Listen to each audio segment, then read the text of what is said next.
Hi, I'm Brenda Walton. In my family, we all enjoy sending and receiving handmade cards and gifts.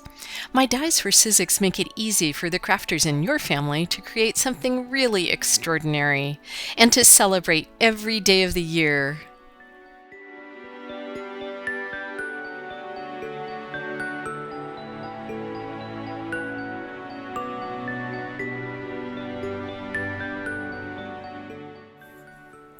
The packaging for the chandelier ornament shows that you're going to make these beautiful three-dimensional fanned ornaments with accessory pieces in the middle and the main ornament itself, which is very highly detailed.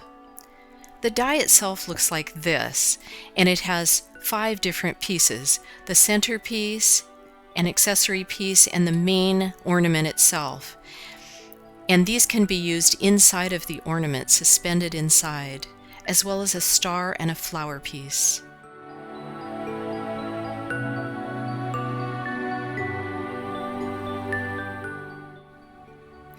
Begin by die cutting 12 pieces of the chandelier ornament out, and I like to use about 3 different patterns, so I'd cut 4 of each of those 3 patterns and then individually fold them in half as precisely as possible. If you can really fold them so that the die cut sides match up as precisely as they can, you'll get the best looking finished product. So just continue on folding each one of those 12 sections in half. And after those are all folded, then apply glue to each one. And I like to use a quick dried glue and just a very thin strip on each one of those little detailed areas, and it's really going to look beautiful. It is worth the time that it takes you to do all of this gluing. And place the next section on top and try to match that up as well as you can. And make sure that those 2 pieces are making contact all the way down to the very pointed tips. And continue doing this until you have stacked each one of those 12 pieces on top of the next. Now secure your 12 panels together using binder clips, and this is a bookbinder's trick, which is really smart because it keeps all of your panels together while they're drying and keeps them from slipping apart or moving at all. And you can let that just sit and not worry about it for about 5 minutes. And when you come back and it's completely dry, remove the binder clips and then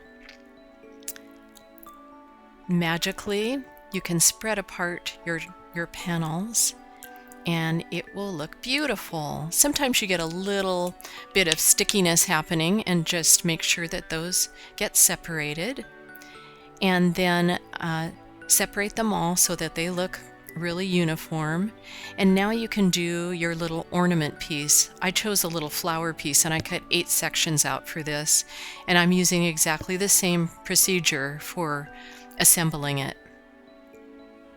Stacking one segment on top of the other and trying to match those up the best I can until I get down to the very last, the 8th section.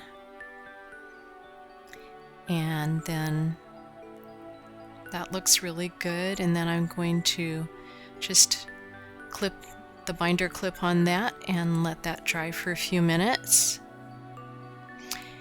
And come back about 5 minutes later, and the ornament itself is almost completely assembled except for the very last panel. And the reason that I left it is because now I'm going to show you how to make an ornament, a hanging ornament, out of this. So I lay in a little strip about 15 inches of metallic thread and then hot glue that into place just right along the fold line or the spine of the chandelier ornament, and then pull that thread so that it's very taut, and then let that dry completely, and then position the little flower shape in place and then hot glue that one right down the center.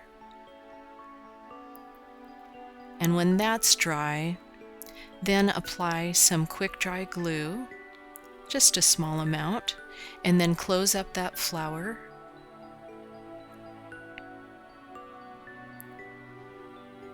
And clip that, and then let that sit for a few minutes.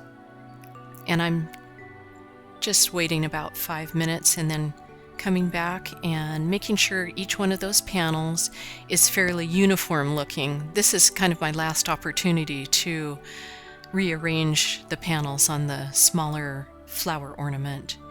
Now I apply a thin strip of the quick dry glue to each one of those little sections, just on one side. And by this time, now it's ready to close that up and complete the assembly of that ornament.